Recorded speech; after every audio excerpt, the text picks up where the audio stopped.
प्रभु यीशु मसीह में आप सभी को नमस्कार। बेसिक बाइबल क्लास में आपका स्वागत है।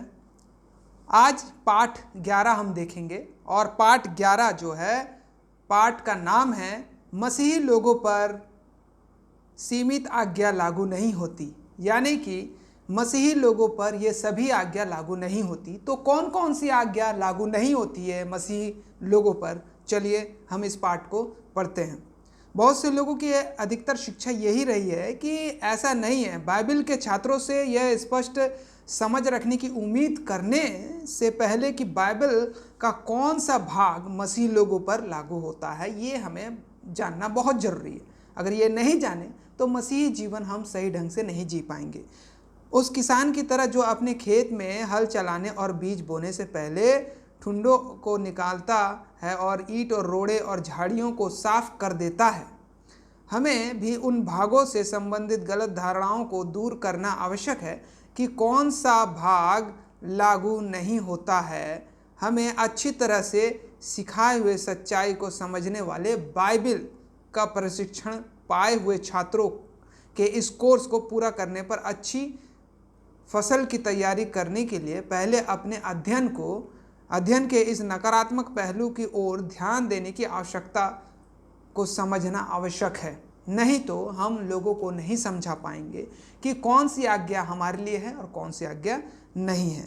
इसका अर्थ यह नहीं है कि हम पुराने नियम या यूहन्ना बपतिस्मा देने वाले के प्रचार व बपतिस्मे को ठुड या झाड़ियाँ या ईंट पत्थर कह रहे हैं, परंतु उसने उनसे संबंधित दी गई बहुत सी भ्रमित शिक्षा इसी श्रेणी में आती है। सकारात्मक पहलू में जाने से पहले नकारात्मक अर्थ यह दिखाने के लिए है कि कलवरी पर अपनी मृत्यु से पूर्व पृथ्वी पर रहते समय यीशु मसीह ने 2 आज्ञाएं दी थी जो पूरी तरह से सीमित थी, जिसे स्पष्ट रूप से उसने हमें कभी भी बाद में आने वाले मसीह युग के मसीही लोगों के लिए नहीं दिया था। चलिए सीमित आज्ञाओं के अपने अध्ययन की बात करते हैं कि हमारे वो कौन कौन सी सीमित आज्ञाएं हैं। 12 प्रेरितों को सीमित आज्ञा मिली थी। मत्ती 10, मरकुस 6 और लूका 9 जब हम पढ़ते हैं वहाँ पे तुलना कर सकते हैं। बाइबल की शिक्षा थोड़ी या बहुत बड़ी गलत अवधारणा को आम तौर पर केवल थोड़ा सा अधिक ध्यान से पढ़कर बचा जा सकता है। धार्मिक शिक्षा देने वाले बहुत से लोग आज यह साबित करने के लिए कि मसीही लोगों के पास दुष्ट आत्माओं के विरुद्ध शक्ति होनी आवश्यक है, अलौकिक ढंग से चंगाई देने, कोड़ियों को शुद्ध करने और मुर्दों को क्या जिलाने और ऐसे काम करने के योग्य होने को मत्ती 10 अध्याय से निकाल कर दिखाते हैं। बहुत सारे लोग जो आज मतलब अपने आप को बताते हैं, है ना। अब यहाँ पर हम देखते हैं कि परंतु मत्ती 10 और समानांतर वचनों में दी गई आज्ञा को थोड़ा ध्यान से पढ़ें और ध्यान से दें कि यह शक्ति सबको नहीं बल्कि केवल 12 प्रेरितों को दी गई थी। आजकल ज़्यादातर लोग इस बात को नहीं मानते, लेकिन बाइबल मानो या ना मानो, बाइबल जो बताती है उसे हमें मानना बहुत ज़रूरी है ना। तो यहाँ पर मत्ती 10 अध्याय की आयत में लिखा है, फिर से उसने अपने 12 चेलों को पास बुलाकर उन्हें अशुद्ध आत्माओं पर अधिकार दिया, उन्हें निकालने और सब प्रकार की बीमारी और सब प्रकार की दुर्बलताओं को दूर करे। ध्यान दें कि यह आयत यहाँ पर अधिकार केवल 12 को दिए जाने की बात दिखाती है। इसका अर्थ यह हुआ कि 12 चेलों को हर किसी को नहीं यह अधिकार दिया गया था। अशुद्ध आत्माओं को निकालने का अधिकार, बीमारियों को दुर्बलताओं को दूर करने का अधिकार, जैसे बिल्कुल पक्का करने के लिए हो कि किसी को गलतफहमी ना रहे, यह आज्ञा किन लोगों तक सीमित थी। पवित्र शास्त्र की अगली 3 आयतें जो है 2 और 4 नाम लेकर बताती है यीशु ने किन 12 लोगों को यह अधिकार दिया था। अब किन किन 12 लोगों को दिया था? शामोन जो पतरस कहलाता है, उसका भाई अंद्रियास, जब्दी का पुत्र याकूब, उसका भाई यूहन्ना, फिलिपुस, बरतुल्मै, थोमा, मसूल लेने वाला मत्ती, हल्फई का पुत्र याकूब और तद्दै, शामोन कनानी, जुलतिस भी कहलाता है, यहूदा इस्करियोती जो यीशु मसीह को पकड़वाया था। अब आयत 5 कहती है इन 12 को दिया गया था, दूसरे को नहीं, को यीशु ने यह आज्ञा देकर भेजा, अन्य जातियों की ओर ना जाना और सामरियों के किसी नगर में प्रवेश ना करना, परंतु इज़राइल के घरानों की ओर खोई हुई भेड़ों के पास जाना। अभी तक दी गई सीमाओं पर ध्यान से विचार करें। पहला आज्ञा केवल बाहर तक सीमित थी। दूसरा, इस आज्ञा के द्वारा उन 12 को अन्य जातियों के पास जाने को मनाही थी, यानी कि मना किया था प्रभु यीशु मसीह। अब इस सीमा से केवल वही 12 है जो यहूदी नहीं है। अब तीसरा, उन 12 को सामरियों के पास जाने की मनाही की गई थी। सामरी लोग मिश्रित जाति से थे, जो कुछ 10 गोत्रों में से थे और कुछ मूर्ति पूजक अप्रवासियों में से। चौथा, 12 को केवल इजरायलियों के घराने की खोई हुई भेड़ों के पास भेजा गया था। पीछे मुड़ चुके यहूदियों के पास जाने तक सीमित किया गया था। अब इन पीछे मुड़ चुके यहूदियों इजराइल के घराने के खोए हुए भेड़े, जिसे कहा जाता है, कि पास बाहर प्रेरितों को यहाँ पर कुछ खास काम करने को भेजा गया था। प्रचारक, ये प्रचार करो कि स्वर्ग का राज्य निकट आया है। बीमारों को चंगा करो, प्रचार करने का जो दिया गया था। मरे हुओं को जिलाओ, कोढ़ियों को शुद्ध करो, दुष्ट आत्माओं को निकालो, सेत में दो। ये किसे दिया गया था? 12 प्रेरितों को। इस आज्ञा के द्वारा ये 6 काम करने के लिए केवल 12 प्रेरितों को आपको या मुझे नहीं भेजा गया था। इस सीमित आज्ञा को पूरा करके उन 12 ने अपने पटकों में ना तो सोना, ना रुपया, ना तांबा, यानी कोई पैसा साथ नहीं लिया था। अपने सफ़र के लिए झोला अर्थात सफरी थैला नहीं लेना था। ना 2 कुर्ते, ना जूते, ना लाठी लेनी थी।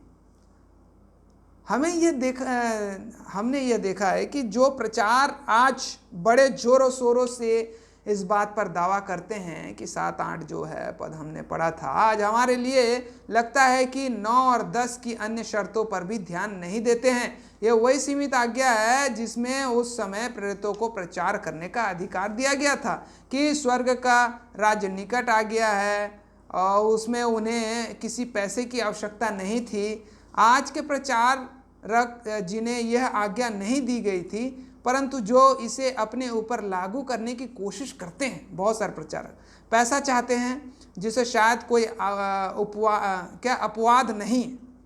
वे दावा करते हैं कि उन्हें बीमारों को चंगा करना आवश्यक है, परंतु आप देखेंगे कि सफ़र में उन सब के पास किसी न किसी प्रकार का झोला रहता है।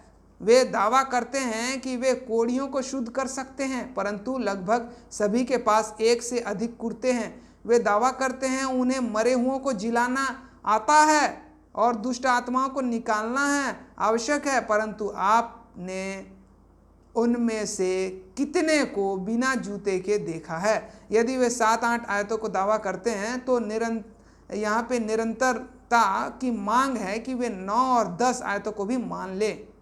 यदि वे कहते हैं कि 9 और 10 आयत उनके लिए नहीं है तो वे 7 और 8 के लायक भी नहीं है। इस बात को याद रखिए, है ना।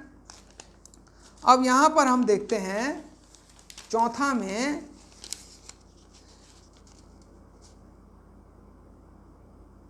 सीधी सी बात यह है कि इनमें से कोई भी 12 को छोड़ किसी पर लागू नहीं होता है ना। जो आज इतने सारे पास्टर लोग दावा कर रहे हैं कि हमारे पास ये शक्ति है, और बहुत सारे लोग अपने आप को प्रचारक भी मतलब प्रेरित भी मानते हैं। 12 प्रेरितों को दी गई हुई इस सीमित आज्ञा की कुछ अतिरिक्त विशेषताएं इस प्रकार है। किसी नगर या गांव में पहुंचने पर उन्हें यह पता लगाना आवश्यक था कि कौन योग्य है और वहां से आगे जाने तक उसी के पास रहना था। किसी घर में जाने पर उन्हें उसे आशीष देना आवश्यक था। यदि वह घर योग्य होता तो उन्हें इस पर अपना करुणा या कल्याण देना था। यदि घर योग्य ना होता तो उन्हें अपना कल्याण यानी शांति वापस ले लेनी थी। अब यदि कोई घर या नगर उसे ग्रहण ना करता तो उन्हें वहां से निकलकर अपने पांव के धूल झाड़ देनी थी। उन्हें सांपों के समान बुद्धिमान और कबूतर के समान भोले बनना सिखाया जाता है। उन्हें उन लोगों से सावधान रहना जिन्होंने उन्हें महासभाओं को सौंप देना था। प्रेरितों को महासभाओं के सामने सौंप दिए जाने पर उन्हें यह चिंता नहीं करनी थी कि किस प्रकार से या क्या बोलेंगे। परमेश्वर ने उन्हें आवश्यकता के अनुसार बोलने के लिए शब्द देने थे। परमेश्वर खुद बुलवाता था, उनको चिंता करने की कोई जरूरत नहीं। इसका अर्थ यह हुआ कि उनमें बोलने वाला परमेश्वर का आत्मा होना था, ना कि प्रेरितों ने अपनी ओर से कुछ कहना था। इन आयतों को विशेषकर उन लोगों द्वारा बहुत दुरुपयोग किया गया है जो झूठ मूठ अध्ययन और तैयारी की अपनी स्पष्ट कमी को सही ठहराने का दावा करते हैं। जैसा कि हमने देखा कि पिछली आयतों में 19 और 20 आयतें केवल 12 प्रेरितों के लिए लिखी गई थी। अब 12 प्रेरित को एक नगर में सताए जाने पर उन्हें दूसरे नगर में भाग जाने की आज्ञा दी थी। अब इसकी आयत जो 23 आयत में है कि यीशु की कही बात 12 को दी गई इस सीमित आज्ञा की सेवा के साथ साथ इनकी अवधि का भी संकेत देती है। अवधि यानी कि लिमिटेशन, लाइफ टाइम नहीं था, लिमिटेशन। तुम इज़राइल के सब नगरों में ना फिर चुकोगे कि मनुष्य का पुत्र आ जाएगा। इस विचार को अगले अध्याय की पहली आयत के साथ जोड़ें। जब यीशु अपने चेलों को आज्ञा दे चुका तो वह उनके नगरों में उपदेश और प्रचार करने वहां चला गया। प्रेरितों को आज्ञा दी गई थी, ना डरो। आयत 26, 28, 31 में पढ़ सकते हैं। जो कुछ यीशु ने उन्हें अंधियारे में बताया था उसी को उनसे उजाले में बताने की आज्ञा दी थी। अब जो कुछ यीशु ने उन्हें कानों कान बताया था और उसे अब उस प्रचार को उन्होंने छतों पर करना था, लोगों को मतलब प्रचार करना था। उन्हें मनुष्यों से चाहे ना डरने की आज्ञा दी गई थी, पर उन्हें परमेश्वर से डरना आवश्यक था। यहाँ पर प्रेरितों को यह सोचने की आवश्यकता नहीं थी कि यीशु संसार में मिलाप कराने नहीं बल्कि तलवार चलाने आया था। इस सीमित आज्ञा के मरकुस के विवरण में 1-2 बिंदु जैसे हम देखते हैं दिए गए हैं कि जो मत्ती के विवरण में नहीं है। उदाहरण के लिए देखें मरकुस 6 उसका 7 से 13 पढ़ सकते हैं हम। फिर मरकुस दिखाता है कि 12 को 2-2 करके भेजा गया। मत्ती ने जहाँ यह दिखाया कि वह लाठियाँ नहीं ले सकते थे, वहीं मरकुस दिखाता है कि लाठी एक वचन की अनुमति थी। मत्ती ने मार्ग में खाना ले जाने की कोई बात नहीं लिखी, परंतु मरकुस संकेत देता है कि उन्हें सफ़र के लिए रोटी लेने की अनुमति थी। मत्ती के विवरण में जूते लेने की मनाही थी, लेकिन यहाँ पे जब मरकुस यहाँ पे देखते हैं तो जूतियाँ लेने की अनुमति दी गई थी। अब इसी सीमित आज्ञा का लूका का विवरण 9 उसका 1 से 6 में मिलता है कि अपने स्वयं के सुधार के लिए आपको इसे पढ़ना चाहिए ताकि आप इस विषय पर नए नियम की हर बातें को पढ़ सकें। परंतु लूका ने मत्ती और मरकुस की बात को जो पहले कही जा चुकी है समर्थन ही किया। मतलब वो विरोधी आवाज एक दूसरे के कोई भी नहीं है, परंतु उसमें कुछ जोड़ा नहीं। 70 को दी गई सीमित आज्ञा। अब 70 लोगों को, प्रभु यीशु मसीह के 70 चेले भी तो थे, 12 चेलों को तो आज्ञा जो मिला वो बता दिया। अब 70 को कौन कौन सी आज्ञा मिली थी, लूका 10 को आप पढ़ सकते हैं 1 से 20 तक। 12 प्रेरितों को सीमित आज्ञा देने के अलावा यीशु ने और 70 भी ठहराए जिन्हें उनसे ऐसी ही आज्ञा दी। उसने इन 70 को 2-2 करके भेजा। उन्हें हर उस नगर में और गांव में जाना था जो यीशु मसीह के आने वाला था, यीशु मसीह जहां आने वाला था। अब 70 को यह प्रार्थना करने के कहा कि परमेश्वर अपनी फसल की कटाई में मजदूरों को भेजे। 70 को दिए गए सामान्य निर्देश: अपने साथ बटुआ, झोली या जूते ना लो, मार्ग में किसी को नमस्कार सलाम ना कहो। किसी घर में जाने पर इन 70 को कहा गया था कि पहले कहो इस घर में क्या आए? कल्याण। इस घर में शांति आए या कल्याण आए, ऐसा कल्याण हो, इस प्रकार से बोला जाता है। अब यदि वहां कल्याण के योग्य कोई होता तो उनका कल्याण या शांति उन्हें मिल जानी थी। ना होने पर कल्याण वापस उनमें मिल जाना था। अब वापस आ जाता और उन्हें उसी घर में रहना था। उन्हें जो कुछ मिले वही खाना और पीना था। उन्हें घर घर नहीं फिरना था। आजकल बहुत से लोग जो इस आज्ञा के भाग का दावा करने की कोशिश करते हैं, बहुत सारे प्रचारक लोग एकदम ऊपर 2 या 6 पॉइंटों को हम नज़रअंदाज करते हुए प्रतीत होते हैं कि वे हर किसी को नमस्कार यानी कि सलाम कहने की कोशिश करते हैं, है ना, और अपनी शिक्षाओं को लेकर के घर घर जाते हैं। यदि कोई भी व्यक्ति इस आज्ञा के भाग को लागू करने की कोशिश करता है तो उसे सारी आज्ञा को मानना चाहिए। यदि कोई इसके भाग को नकारता है तो वास्तव में सारी आज्ञा को नकारना चाहिए। परंतु यह पहले ही स्पष्ट होना चाहिए था कि यह आज्ञा आज हमारे लिए नहीं है या उन 12 प्रेरितों के लिए भी नहीं थी, बल्कि यह केवल 70 के लिए थी। उन 70 को किसी नगर में ग्रहण किए जाने पर जो कुछ उनके सामने परोसा गया उसे खाना आवश्यक था। आज हम विशेषकर इस बात से प्रसन्न हैं कि यह आज्ञा हमारे लिए नहीं है, क्योंकि कुछ नगरों में जहाँ हमें ग्रहण किया जाता है, हम देखते हैं कि हमारे सामने परोसी गई चीज़ें ऐसी होती है जो शायद खाने के लायक ना हो। हमारे अपने दृष्टिकोण से यह साफ सुथरी हो, परंतु हमें जो खाना चाहे उसे उठाकर खाने की स्वतंत्रता नहीं है, यदि दी गई होती तो हम कुछ भी चीज़ खा सकते थे। उन 70 पर लागू होती है, किसी दूसरे पर नहीं, जिसमें हम भी आते हैं। 70 ने बीमारों को चंगा करना था। अब जहाँ तक इस आज्ञा की बात, इस आयत से यह अधिकार उन 70 तक सीमित हो गया। आज किसी को भी बीमारों को चंगा करने के अधिकार के लिए इस आयत को देखने का कोई भी अधिकार नहीं है, क्योंकि वे 70 जिन्हें यह अधिकार दिया गया था सब मर चुके हैं। चंगाई पाने वाले को उन 70 ने कहा था, परमेश्वर का राज्य तुम्हारे निकट आ पहुंचा है। और उसके बाद जिस भी नगर में उन 70 को ग्रहण किया था, जिस भी नगर में वो 70 को ग्रहण ना किया जाता, उसमें उन्होंने उस नगर की गलियों में जाकर कहना था कि तुम्हारे नगर की धूल भी जो हमारे पाँव में लगी है हम तुम्हारे सामने झाड़ देते हैं। तो अभी यह जान लो कि परमेश्वर का राज्य तुम्हारे निकट आ पहुंचा है। 10 और 11 आयत में लिखा हुआ है। यीशु ने उन नगरों में जिन्होंने उसके चेलों को स्वीकार नहीं कहा था श्राप दिया। यीशु ने कहा, जिसने उन 70 को सुना उसने भी सुना, उसने उनसे भी सुना। अब उसने कहा कि जिसने 70 को तुच्छ जाना उसने उसको भी तुच्छ जाना, यानी कि परमेश्वर की बात कर रहे हैं।